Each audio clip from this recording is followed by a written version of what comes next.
नमस्कार। Vision IAS के news today के इस अंक में आप सभी का स्वागत है। इस अंक में हम आपके लिए लेकर आए हैं यूपीएससी परीक्षा की दृष्टि से महत्वपूर्ण कुछ अहम खबरें। इस अंक के साथ मैं हूँ दिव्या सिंह।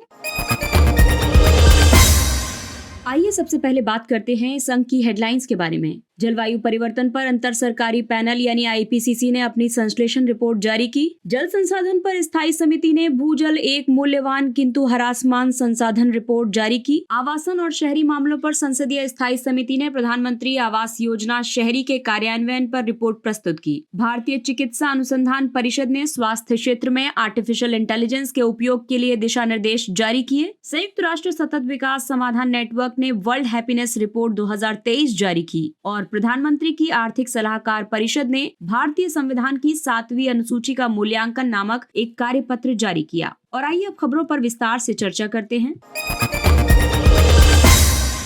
जलवायु परिवर्तन पर अंतर सरकारी पैनल यानी आईपीसीसी ने अपनी संश्लेषण रिपोर्ट जारी की है। सिंथेसिस रिपोर्ट जलवायु परिवर्तन पर अंतर सरकारी पैनल के छठे आकलन चक्र के तहत प्रकाशित रिपोर्ट श्रृंखला की अंतिम कड़ी है। आईपीसीसी ने अपने छठे आकलन चक्र के तहत पिछले 5 वर्षों में 6 रिपोर्ट्स प्रकाशित की हैं। इन रिपोर्ट्स को जारी करने का उद्देश्य नीति निर्माताओं को जलवायु परिवर्तन की समझ, इसके प्रभावों और भविष्य के जोखिमों से संबंधित अप टू डेट जानकारी प्रदान करना है। इनके अलावा ये रिपोर्ट्स जलवायु समस्या को हल करने के लिए समाधानों को भी रेखांकित करती हैं। सिंथेसिस रिपोर्ट के मुख्य निष्कर्षों की बात करें तो मानव जनित गतिविधियों के कारण होने वाले अत्यधिक उत्सर्जन ने वैश्विक तापमान में 1850 से 1900 की अवधि से 1.1 डिग्री सेल्सियस की वृद्धि की है। रिपोर्ट में ये भी कहा गया है कि राष्ट्रों द्वारा घोषित राष्ट्रीय स्तर पर निर्धारित योगदानों के आधार पर इस बात की संभावना बनती है कि 21वीं सदी के दौरान तापमान में वृद्धि 1.5 डिग्री सेल्सियस से ज्यादा हो जाएगी। वहीं रिपोर्ट में ये भी मेंशन किया गया है कि मानव गतिविधि से उत्सर्जित प्रत्येक 1000 गीगाटन कार्बन डाइऑक्साइड से वैश्विक सतह का तापमान 0.45 डिग्री सेल्सियस तक बढ़ जाता है। ये सर्वोत्तम अनुमान है। हालांकि ताप वृद्धि 0.27 से 0.63 डिग्री सेल्सियस की रेंज में हो सकती है और इसीलिए इस रिपोर्ट में सिफारिशें की गई हैं कि उत्सर्जन को कम करने के लिए अर्थव्यवस्था के सभी क्षेत्रों में गहन संरचनात्मक बदलाव की जरूरत है और इस दिशा में कुछ कदम और भी हो सकते हैं, जैसे कि बड़े पैमाने पर या व्यापक क्षेत्रों का विद्युतीकरण करने की जरूरत है। ऊर्जा स्रोतों में विविधता लाने की जरूरत है। इनमें पवन ऊर्जा, सौर ऊर्जा और लघु विद्युत की अधिक क्षमता जोड़ी जानी चाहिए। वनों के संरक्षण और वनीकरण के साथ साथ उष्णकटिबंधीय वनों की कटाई को भी कम करने की जरूरत है। इसके अलावा अनुकूलन और उपशमन संबंधी कार्रवाइयां ऐसी हों जो समानता, सामाजिक न्याय, जलवायु न्याय, अधिकार आधारित दृष्टिकोण तथा समावेशिता को प्राथमिकता देती हों। ऐसी कार्रवाइयां अधिक संधारणीय परिणाम देती हैं। विकसित देशों से विकासशील देशों को त्वरित वित्तीय सहायता जलवायु कार्रवाइयों को उत्प्रेरित करने के लिए ज्यादा महत्वपूर्ण है। इनमें सार्वजनिक अनुदान आधारित वित्त पोषण पर ध्यान देने की ज्यादा जरूरत है। आईपीसीसी यानी कि जलवायु परिवर्तन पर अंतर सरकारी पैनल, इसका मुख्यालय स्विट्जरलैंड के जिनेवा में है। इसकी उत्पत्ति वर्ष 1988 में विश्व मौसम विज्ञान संगठन और संयुक्त राष्ट्र पर्यावरण कार्यक्रम ने एक अंतर सरकारी संगठन के रूप में की थी। इसका उद्देश्य है सभी स्तरों पर सरकारों को वैज्ञानिक जानकारी प्रदान करना। इसका उपयोग वे जलवायु संबंधी नीतियों को तैयार करने के लिए कर सकते हैं। आईपीसीसी जलवायु परिवर्तन से संबंधित विज्ञान का आकलन करने के लिए संयुक्त राष्ट्र का एक निकाय है। इसके सदस्यों की संख्या 195 है। भारत भी इसका एक सदस्य है। इसके अलावा जलवायु परिवर्तन के बारे में ज्ञान की स्थिति का आकलन करते हुए आकलन रिपोर्ट, विशेष रिपोर्ट और कार्यप्रणाली रिपोर्ट तैयार की जाती हैं। हालांकि आईपीसीसी स्वयं वैज्ञानिक अनुसंधान नहीं करता है। वर्ष 2007 में आईपीसीसी को नोबेल शांति पुरस्कार से सम्मानित किया गया था।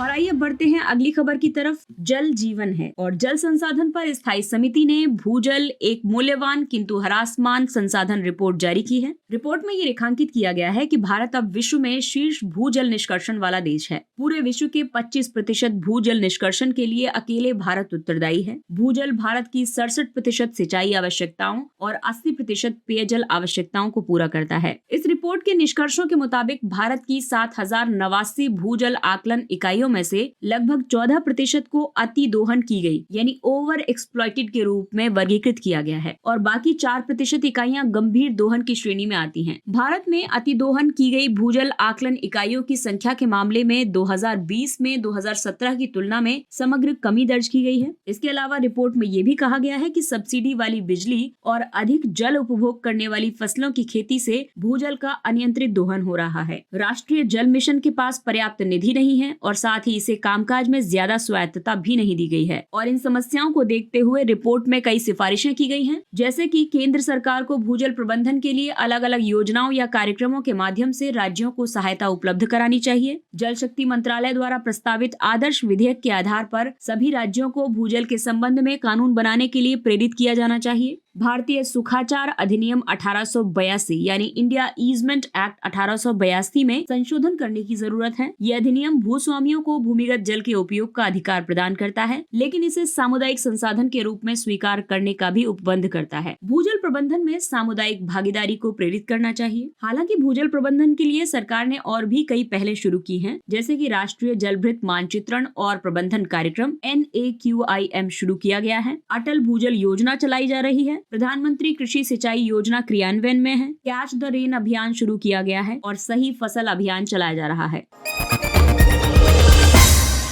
आवासन और शहरी मामलों पर संसदीय स्थायी समिति ने प्रधानमंत्री आवास योजना शहरी के कार्यान्वयन पर रिपोर्ट प्रस्तुत की है। PMAYU को 2015 में आवासन और शहरी कार्य मंत्रालय ने शुरू किया था। इस योजना का उद्देश्य शहरी गरीबों को किफायती आवास उपलब्ध कराना है। इस समिति की प्रमुख टिप्पणियां ये हैं कि आरंभ में इस योजना के 4 घटकों में कुल 2 करोड़ आवासों की कमी को दूर करने की परिकल्पना की गई थी। हालांकि इस योजना के तहत आवासों की वास्तविक सत्यापित मांग केवल 1.23 करोड़ है। कुल स्वीकृत घरों में से 60% लाभार्थी से संबद्ध निर्माण घटक के तहत आते हैं। स्वस्थानीय मलिन बस्ती पुनर्वास घटक के तहत केवल 4.33 लाख घरों को मंजूरी दी गई थी। इस रिपोर्ट में ये सिफारिश की गई है कि एक प्रभाव आकलन अध्ययन करने की जरूरत है। इससे योजना संबंधी जमीनी वास्तविकता यानी जमीनी हकीकत पता चल जाएगी और इसके लाभ, मांग और आपूर्ति के बीच अंतर और कमियों का पता लगाया जा सकेगा। सभी के लिए आवास के उद्देश्य की प्राप्ति के लिए या तो मौजूदा योजना को संशोधनों के साथ आगे जारी रखने या ऐसी ही एक अन्य योजना शुरू करने की संभावना तलाश की जानी चाहिए। आवासों को सभी घटकों में समान रूप से स्वीकृत किया जाना चाहिए और ये सुनिश्चित किया जाना चाहिए कि कोई लाभार्थी अपने हिस्से की धनराशि का भुगतान करने में असमर्थ होने के कारण इस योजना का लाभ उठाने से वंचित नहीं रह जाए। नोडल एजेंसी को योजना की उपलब्धि को आउटकम में दर्शाना चाहिए। इसका मतलब ये है कि घरों का निर्माण पूरा होने को उपलब्धि बताने की बजाय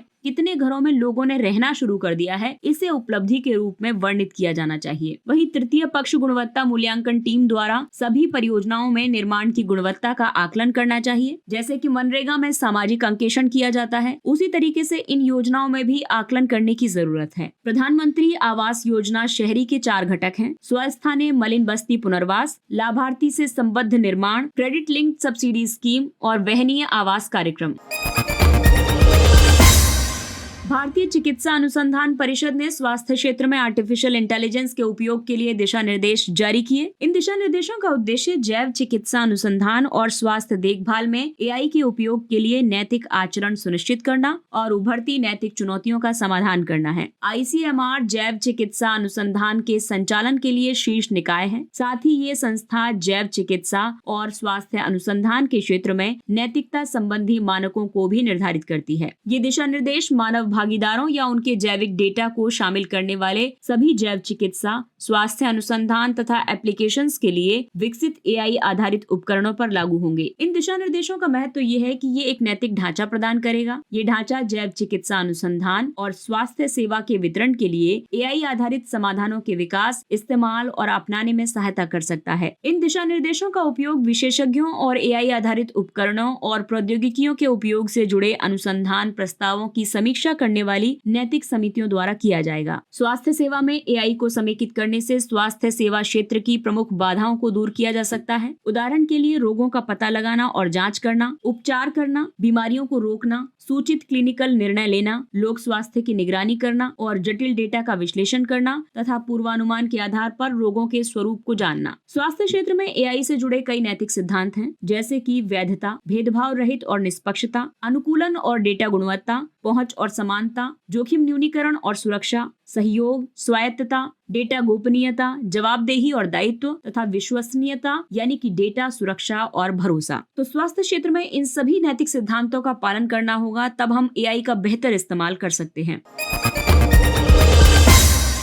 संयुक्त राष्ट्र सतत विकास समाधान नेटवर्क ने वर्ल्ड हैप्पीनेस रिपोर्ट 2023 जारी की। ये रिपोर्ट 6 प्रमुख घटकों के आधार पर खुशहाली के स्तर का मूल्यांकन करती है। स्वस्थ जीवन प्रत्याशा, प्रति व्यक्ति GDP, सामाजिक समर्थन, कम भ्रष्टाचार, समुदाय में उदारता और जीवन के प्रमुख निर्णय लेने की स्वतंत्रता। इस रिपोर्ट का लक्ष्य कल्याण के प्रमुख निर्धारक तत्वों की पहचान करना है। ये लोगों द्वारा स्वयं की खुशहाली के आकलन के साथ साथ आर्थिक और सामाजिक आंकड़ों पर आधारित है। खुशहाली की ये रैंकिंग 3 वर्षों में यानी कि 2020 से 22 के औसत पर आधारित है। प्रमुख देशों की रैंकिंग में शीर्ष रैंकिंग वाले 3 देश हैं फिनलैंड, डेनमार्क और Iceland. Afghanistan, Lebanon, Sierra Leone 3 सबसे खराब प्रदर्शन करने वाले देश हैं। भारत को कुल 146 देशों में 126वां स्थान प्राप्त है। तो भारत के लिए भी स्थिति बहुत अच्छी नहीं है, क्योंकि भारत का प्रदर्शन अपने पड़ोसी देशों चीन, नेपाल, श्रीलंका और बांग्लादेश से भी खराब है। भूटान को WHR 2023 में सूचीबद्ध नहीं किया गया है, यानी कि भूटान इससे बाहर है। संयुक्त राष्ट्र सतत विकास समाधान नेटवर्क, इसे वर्ष 2012 में संयुक्त राष्ट्र महासचिव के अधीन लॉन्च किया गया था। ये सतत विकास के व्यवहारिक समाधानों को बढ़ावा देने के लिए वैश्विक स्तर पर वैज्ञानिकों और तकनीकी विशेषज्ञों को एकजुट करता है। साथ ही सतत विकास लक्ष्यों और पेरिस जलवायु समझौते के कार्यान्वयन में भी मदद करता है। ये सतत विकास रिपोर्ट और वर्ल्ड हैप्पीनेस रिपोर्ट जैसी वार्षिक रिपोर्ट्स प्रकाशित करता है। ये क्वेश्चंस अक्सर ऐसे ही पूछा जाता है कि ये नेटवर्क जो है वो कौन सी रिपोर्ट्स प्रकाशित करता है, तो इन चीजों को आप जरूर अपने नोट्स में मेंशन कीजिएगा।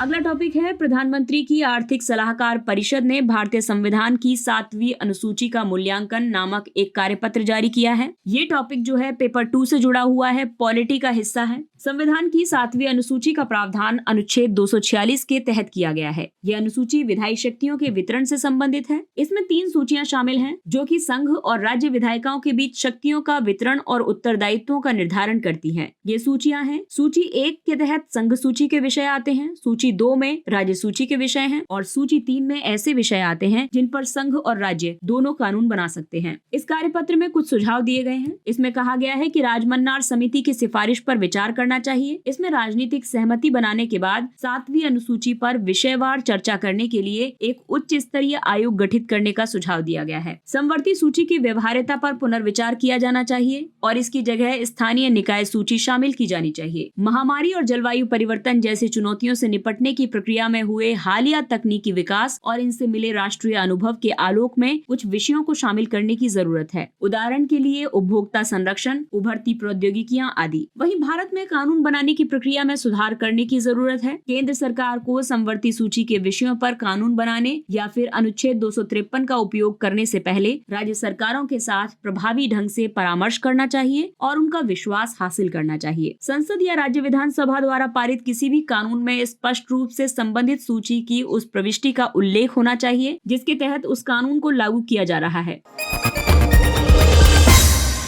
और आइए अब बात करते हैं कुछ अन्य महत्वपूर्ण सुर्खियों की। सीलबंद आवरण न्यायशास्त्र। सुप्रीम कोर्ट ने पूर्व सैनिकों को 1 रैंक 1 पेंशन के बकाये के भुगतान पर केंद्र सरकार के तर्कों वाले सीलबंद आवरण नोट को स्वीकार करने से मना कर दिया है। सीलबंद आवरण न्यायशास्त्र के बारे में बात करें तो ये उच्चतम न्यायालय और निचली अदालतों द्वारा उपयोग की जाने वाली एक प्रथा है। इसके तहत सरकारी एजेंसियों से सीलबंद लिफाफों में सूचना मांगी या स्वीकार की जाती है। इस सूचना तक केवल न्यायाधीशों की ही पहुंच हो सकती है और ये तब हो सकता है जब सूचना वर्तमान में जारी जांच से संबंधित हो या फिर प्रकृति में व्यक्तिगत या गोपनीय हो। अब इसमें मुद्दा ये है कि ये एक पक्ष को उनके खिलाफ आरोपों का पूरा अवलोकन करने से प्रतिबंधित करता है। साथ ही ये खुली अदालत और एक पारदर्शी न्याय प्रणाली के विचार से असंगत है।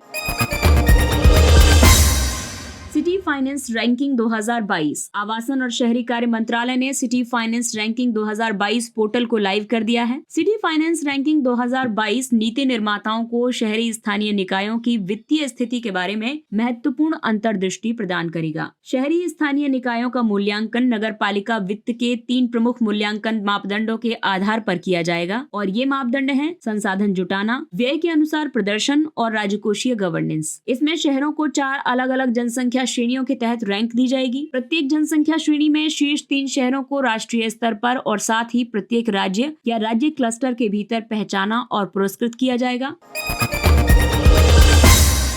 अगला टॉपिक है G20 के तहत लेबर 20 इंसेप्शन मीट अमृतसर में संपन्न हुई। आपको बता दें कि लेबर 20 ने 2 संयुक्त वक्तव्यों को अपनाया है, जिसमें एक है सामाजिक सुरक्षा का सार्वभौमिकरण और दूसरा है महिला और कार्य के भविष्य। संयुक्त वक्तव्य में G20 देशों के बीच सामाजिक सुरक्षा पोर्टेबिलिटी के मुद्दों को हल करने की बात की गई है। ये सामाजिक सुरक्षा के सार्वभौमिकरण की दिशा में पहला कदम होगा। साथ ही वैश्विक कार्यबल में लैंगिक अंतराल को कम करने की भी बात कही गई है। श्रमिकों की सामाजिक सुरक्षा के लिए भारत ने कई पहलें शुरू की हैं, जैसे कि असंगठित क्षेत्र के श्रमिकों के पंजीकरण के लिए ई श्रम पोर्टल लॉन्च किया गया है। प्रधानमंत्री श्रम योगी मानधन योजना आरंभ की गई है। इसके अलावा सामाजिक सुरक्षा संहिता 2020 लागू की गई है। अगला टॉपिक है व्यापार प्राप्य बट्टा प्रणाली ट्रेड्स। भारतीय रिजर्व बैंक के गवर्नर ने कहा कि ट्रेड्स प्लेटफॉर्म ने लगभग 35,000 फैक्टरिंग यूनिट्स को मासिक रूप से वित्त पोषित किया है। एक फाइनेंशियल यूनिट एक मानक नाम पद्धति है। इसका उपयोग ट्रेड्स में इनवॉइस या बिल ऑफ एक्सचेंज के लिए किया जाता है। इसमें एमएसएमई विक्रेता द्वारा खरीदार को बेची गई वस्तुओं या सेवाओं की बिक्री से संबंधित विवरण होता है। ट्रेड्स की शुरुआत भारतीय रिजर्व बैंक ने 2014 में की थी। ये एक डिजिटल प्लेटफॉर्म है। सूक्ष्म, लघु और मध्यम उद्यमों के व्यापार प्राप्तियों के वित्त पोषण या बट्टे की सुविधा ये प्रदान करता है। केवल एमएसएमईज ही ट्रेड्स में विक्रेता के रूप में भाग ले सकते हैं। कॉर्पोरेट, सरकारी विभाग, सार्वजनिक क्षेत्र उपक्रम और अन्य खरीदार के रूप में भाग ले सकते हैं। बैंक, गैर बैंकिंग वित्तीय कंपनियां वित्त प्रदाता के रूप में इसमें भाग ले सकती हैं।